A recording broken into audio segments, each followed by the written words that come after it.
Hi everyone, I'm Benjamin, creator of Fiberflow, and today I want to show you my newest extension, Fibery Tweaks.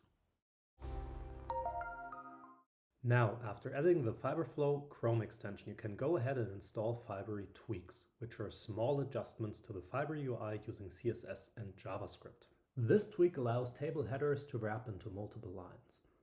Another cool tweak I want to show you is one where you can change the background color of any field. After installing the tweak, you can specify the field for which you want to set the background color.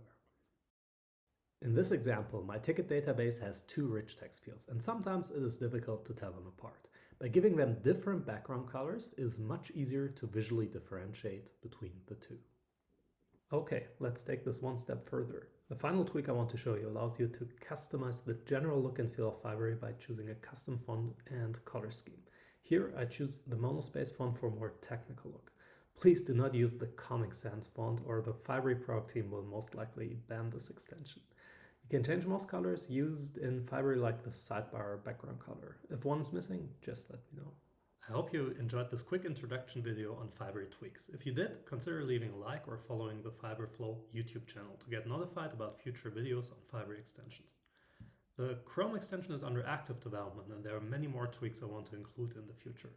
If you're missing a tweak to your Fibery UI, please reach out and I'll add them to the Fiberflow extension. I'm looking forward to reading all your comments in the Fibery community forum. Until then, keep building and I'll see you in the next video.